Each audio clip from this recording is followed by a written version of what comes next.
O papel de um pastor é mostrar a doutrina com muita clareza, instruir os fiéis, mas com certeza parte importante do seu chamado é encorajar e fazer advertências. Vamos ser pastoreados pelo apóstolo João hoje, nesse estudo em 1 João. Fique comigo e vamos aprender mais da palavra de Deus.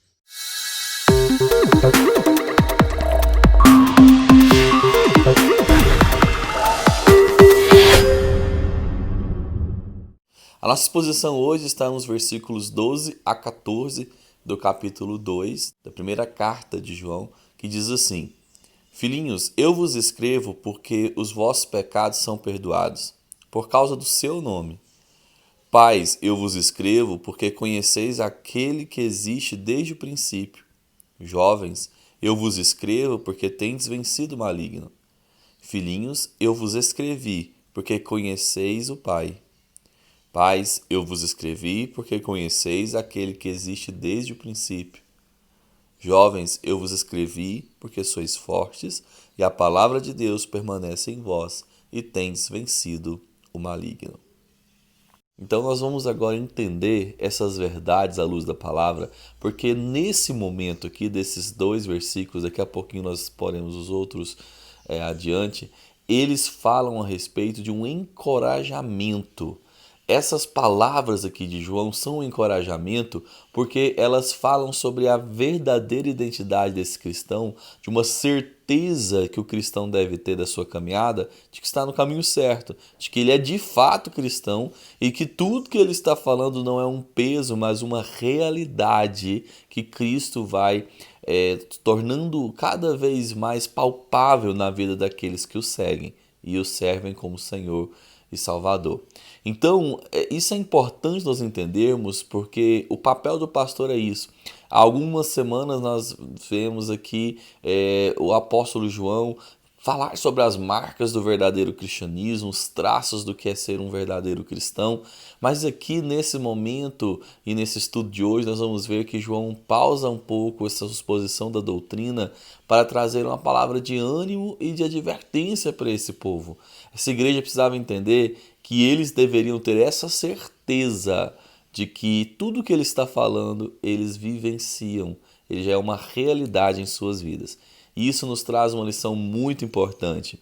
Enquanto nós crescemos em conhecimento, em doutrina, onde nossos afetos, nosso coração é tocado, e nossas atitudes são transformadas, nós precisamos entender que quando Deus nos traz tudo isso, nós temos que nos apegar à palavra que diz que nenhum dos teus mandamentos me são pesados. Devemos entender que isso não é uma realidade tão distante de nós, porque Deus está endereçando essas palavras justamente a nós como filhos dele.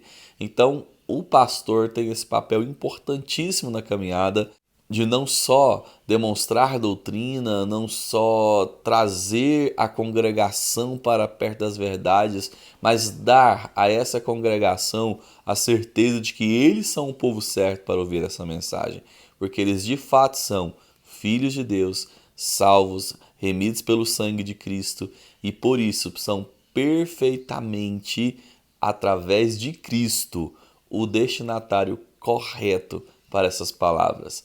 E você e eu, nós agora vamos entender esse encorajamento e essa advertência na certeza de que o Pai não está falando com pessoas estranhas, mas com seus próprios filhos que nessa caminhada sustentados por Ele podem vivenciar essas verdades que o apóstolo João discorre com tanto amor. Nós temos aqui agora esse encorajamento do apóstolo João aos cristãos dessa congregação ao dizer que, filhinhos, eu vos escrevo porque os vossos pecados foram perdoados pelo seu nome. Olha só esse encorajamento que João faz. Ele diz que ele escreve a eles porque eles foram perdoados por conta do nome de Cristo. Isso é maravilhoso demais porque precisamos entender que às vezes nós somos expostos a tantas verdades que elas parecem ser tão distantes de nós que nós até talvez desanimamos no meio dessa caminhada. Quantos em algum sermão ou em algum momento de meditação ou devocional olhou para aquela palavra tão confrontadora e diz: não sei o que eu vou fazer para isso ser realidade, eu eu acho que isso aqui está muito distante de mim. E é exatamente o que João está fazendo aqui, é mostrar que ele escreve a esse povo porque eles já foram perdoados. O perdão é uma realidade na vida do cristão. Isso significa que o perdoado aqui no pretérito é que ele foi perdoado esse pecado, ele continua perdoado. Entender que a vida cristã começa no perdão de Cristo por resposta à nossa fé e ao que Jesus fez naquela cruz antes mesmo da fundação do mundo, antes mesmo de nós o conhecermos, aqueles que o viriam o conhecer já estavam com seus pecados perdoados e a eles o Senhor dá fé para crer nesse Senhor maravilhoso. Nós podemos entender então que esse perdão é uma realidade. E por isso que justamente o apóstolo João escreve para esse tipo de pessoa, para as pessoas perdoadas em seus pecados. Desde a eternidade nós temos essa certeza de que o Cordeiro de Deus está sendo imolado. Significa, portanto, que aquele que nasce em Cristo, aquele que tem seus olhos abertos para essa fé, recebe esse perdão e tem não apenas convicção de que foi perdoado no dia da sua conversão, mas que os seus pecados continuam sendo perdoados. Ou seja, os seus pecados foram perdoados. E o que eu acho mais profundo nisso aqui é que a gente não pode olhar para isso numa perspectiva humana, do ponto de vista humano, porque se nós olharmos para o nosso ponto de vista humano, nós vamos olhar para trás e falar assim, certo, Jesus perdoou todos os meus pecados, mas o que eu vou fazer da agora em diante? Não, o Cordeiro de Deus foi imolado antes da fundação do mundo. Significa que estão perdoados os pecados que você cometeu, inclusive aqueles que você irá cometer. Nesse período de vida todo seu aqui na Terra, lembre-se, ele é uma porção de uma eternidade. São dias, é como se fosse um sopro. A erva dura pouquíssimo tempo, é como uma neblina que se vai. Significa então que nesse período de tempo Deus conhece todos os nossos dias, Deus conhece todas as nossas quedas e falhas, as que aconteceram e até as que irão acontecer. E pelo seu sangue precioso e eficaz, por um relacionamento profundo que Ele nos convida, nós podemos ter a certeza que os nossos pecados foram perdoados, os que cometemos e aqueles que iremos cometer, se nossa comunhão, nosso relacionamento com Ele continuar tão crescente quanto foi no dia em que Ele nos fez nascer de novo, no dia em que nós o recebemos como seu Salvador e com a toda certeza, porque Ele foi imolado antes da fundação do mundo. Então, esses pecados foram perdoados. A todos quanto Ele deu o poder de ser feito filho de Deus, eles têm essa certeza do perdão dos pecados. Mas o encorajamento vai um pouco além quando ele olha para os pais e fala assim, ó, porque conheceis. A palavra aqui é conhecimento. E essa palavra de conhecimento não é um conhecimento semelhante àqueles gnósticos que estamos combatendo desde o começo dessa exposição, dessa carta de João, mas um conhecimento que não é místico, não é esotérico, não é um conhecimento apenas intelectual, mas é um conhecimento de todo o coração. E a gente percebe então que é um conhecimento não apenas intelectual, é isso, mas é mais, não é apenas uma experiência emocional, tem isso, mas é muito mais, é algo de todo o coração que perpassa a nossa intelectualidade, toca nas nossos afetos e emoções e nos leva a uma vontade semelhante à do Pai, que é perfeita, boa e agradável. Então esse conhecimento é o conhecimento de Jó, que ouvia, mas que depois de andar com ele o conhece. É um conhecimento experiencial, é um conhecimento relacional, é um conhecimento de intimidade e profundidade. E depois disso, João conclui esse encorajamento, lembrando aos jovens que eles já venceram o maligno. Mas o interessante é que eles não venceram o maligno por serem idealistas, como a juventude propõe. Eles não venceram o maligno por serem vigorosos porque a idade os ajuda, nem vencer o maligno porque são aqueles jovens que acreditam numa utopia de mudança e de transformação. O segredo da força, portanto, dessa juventude é porque a palavra de Deus permanece neles. Ou seja, eles permanecem nas verdades da palavra de Deus. E olha só, que ele diz aqui que eles já venceram o maligno. João não está desafiando a igreja a partir de agora vencer, não está desafiando a igreja a viver uma utopia de vencer o pecado, mas veja que a realidade já é presente, vocês já venceram o maligno. Significa então que é uma verdade que já aconteceu, ou seja, a vitória sobre o pecado é uma marca de um verdadeiro cristão. E é interessante aqui que eles vencem o maligno pela força da palavra, pela comunhão com esse Cristo. Como que aconteceu essa vitória? Porque esses jovens permanecem na palavra, ou seja, permanecem em seu relacionamento profundo e íntimo com o Senhor Jesus Cristo. Aqui nós temos as provas de que eles já venceram o maligno, quando o apóstolo João, lá nos capítulos 3 e 5, traz outras verdades, é que ele pode dizer que os cristãos já venceram esse maligno porque eles não estão mais no pecado como os filhos do diabo, nem são como Caim, que são do próprio pecado e odiou e matou seu irmão. E também eles não estão mais sobre o domínio do pecado, o domínio desse mundo, eles não estão mais sobre esse domínio. Isso é ser um verdadeiro cristão. Não quer dizer que não queremos pecar, não quer dizer que as falhas não estejam aqui, não quer dizer que existem pecados que são imediatamente vencidos na conversão. Existem algumas questões que perpassam a nossa vida cristã e merecem mais atenção, mas uma verdade nós devemos nos apegar é que nós já vencemos o maligno, uma vez que Cristo habita em nós, uma vez que estamos nele, e essa vitória ela vai sendo experimentada à medida que um relacionamento profundo com quem ele é vai nos desnudando, nos transformando, e o maligno vai sendo vencido. Essa é uma realidade. O maligno já foi vencido em Cristo e, portanto, a nós cristãos basta viver essa vitória, a vitória de Cristo sobre o nosso próprio pecado. Depois desse belo encorajamento que o apóstolo João faz à congregação, ele agora traz uma advertência para que esse cristão possa gozar plenamente da vida que Cristo conquistou para ele na cruz. Algo muito importante é lidar com o seu relacionamento com o mundo. Uma vez que ele foi perdoado, uma vez que ele tem essa garantia de uma vida de conhecimento de quem Cristo é, de vitória sobre o maligno, ou seja, em uma vida vitoriosa, agora ele precisa entender como que ele vai se relacionar em relação a esse mundo.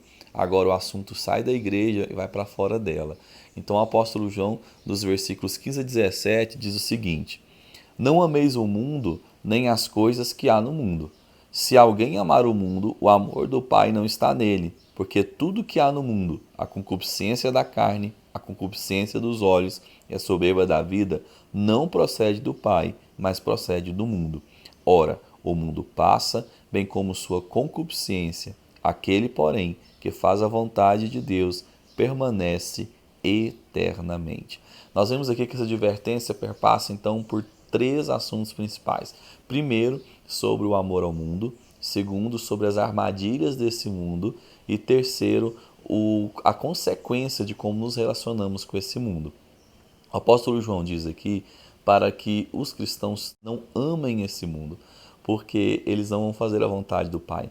Perceba que amar o mundo exclui o amor ao Pai. Então, são amores excludentes. Não tem como Jesus Cristo disse, servir aos dois senhores, porque uma hora você vai aborrecer um deles.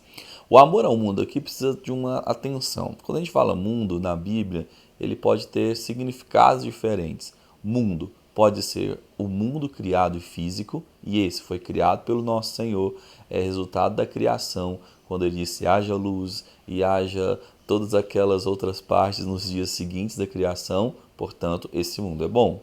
Esse mundo, no sentido físico, pode ser sim admirado, porque ele reflete a glória de Deus. Mundo também pode se tratar das pessoas, mundo pessoas, como é o caso, de Jesus ter entregado sua vida pelo mundo, porque Deus amou o mundo de tal maneira que deu seu Filho unigênito. Esse mundo Deus ama. Então, existe uma terceira significado, uma terceira análise sobre o mundo, que é o mundo como corrupção, ou seja, que é o mundo como sistema. E esse sim, Deus odeia. E Deus odeia esse mundo como sistema porque ele realmente é uma reação contra a moralidade que Deus criou. Ou seja, se há uma ordem criada, essa ordem também vai trazer consigo valores criados. E esses valores falam de uma moralidade. E esse mundo é exatamente o contrário disso. É uma amoralidade. E as armadilhas que esse mundo vai usar como corrupção para o ser humano, para o cristão que está andando nos caminhos do Senhor, são essas armadilhas, que é a concupiscência da carne, dos olhos e a soberba da vida. A concupiscência da carne é algo que merece muita atenção para a gente, porque às vezes as pessoas falam sobre o seu mau desejo, sobre os seus maus desígnios, sobre a sua carne, aquilo que clama por algo. Então, quando a gente fala da concupiscência da carne, ela fala exatamente dos desejos, dessa cobiça interna, ou seja, é do coração do homem que vai sair os maus desígnios. Isso nós estamos indo contra o John Locke, falando que é o meio que atrapalha e contamina o homem. Estamos contra Rousseau, que diz que o ser humano é bom. Esses dois filósofos entenderam errado a natureza humana. Por quê? Quando nós pensamos na concupiscência da carne, significa então que há um desejo que é interno nosso, ou seja, a maldade flui do nosso coração. Não que o meio não esteja envolvido nisso, porque isso a gente fala da concupiscência dos olhos, que é o que vem de fora para dentro. Perceba uma coisa, quando a gente entende essa concupiscência da carne, nós vamos entender que há um sistema contaminado pelo pecado dentro de nós. Há um mundo dentro de nós. É como aqueles judeus que saíram do Egito, mas o Egito continuou dentro deles e a cada tentação em que eles viveram, eles mostravam que o verdadeiro coração deles ainda era idólatra, ainda amava as coisas do Egito. Dessa forma, nós que fomos resgatados pelo Senhor, apesar de o amarmos e o nosso espírito estar pronto, a nossa carne, a nossa concupiscência, ou seja, a nossa cobiça, vai desejar por coisas que ainda são do mundo. Ou seja, isso é algo que nós devemos entender, porque essa concupiscência da carne é uma armadilha desse mundo para nos tirar de Deus, ou seja, do nosso próprio mundo, ou seja, desse sistema errado que está fora, mas também está dentro do coração. Nós somos então essas pessoas que cobiçam. E é interessante que isso pode acontecer e acontece na realidade dentro da igreja, como por exemplo, quando Jesus no Sermão do Monte precisou explicar que o pecado não estava em atitudes consumadas, mas em pensamentos que fluem aqui dentro e dominam. Você não precisa mais deitar-se com uma mulher para adulterar, basta cobiçá-la intensamente em seu coração. Você não precisa assassinar alguém a sangue frio para que aquela pessoa ali você desconte sua raiva. Basta você, no seu coração, matar essa pessoa. Ou seja, o Novo Testamento, Jesus veio clarear aquilo que ao longo do tempo eles não tinham entendido em sua totalidade. E em Cristo as pessoas passaram a entender isso perfeitamente, que na verdade o pecado é aqui no coração, é aqui dentro. Não precisa dele ser exposto para ser pecado. Quando a gente lembra de Tiago, cada um é tentado pela sua própria cobiça, quando essa o atrai e o seduz. E a cobiça, depois de ter concebido, ela dá luz ao pecado e o pecado gera a morte. Perceba que a cobiça já é pecado, ou seja, os maus pensamentos que floreiam aqui dentro, quando não redimidos, quando não arrependidos aqui dentro, ou seja, o fato de eu não expor aquilo, ou seja, de não dar à luz, e quando o Tiago fala de dar à luz é o pecado na sua forma visível, que depois vai gerar a morte, nós já pecamos aqui dentro. Essa que é a questão que nós temos que lidar. Nós temos que lidar com os nossos maus pensamentos, com a nossa cobiça, com a luxúria, com a lascívia, com a falta de perdão, com o ódio interno. Esse pecado tem que começar a ser confessado a nível de mente, a nível de coração, porque ali já está tudo corrompido. e é só uma questão de tempo para essa cobiça dar à luz ao pecado, no sentido do pecado externo, porque a cobiça de dentro já é pecado. E o nosso coração, ele deseja muito mal. O nosso coração, ele é corrompido por essa situação. O mundo, a carne é esse sistema errado dessa cobiça que deseja que está lá de fora. Mas além da cobiça da carne, dessa concupiscência da carne, temos também a dos olhos, ou seja, não apenas aquilo que desejamos por dentro, mas aquilo que nos assedia de fora. Ou seja, o cuidado com o olhar, o cuidado para onde você fixa seu olhar é extremamente importante, porque a tentação de fora vem tentar nos assediar constantemente, ou seja, aquilo que está de fora.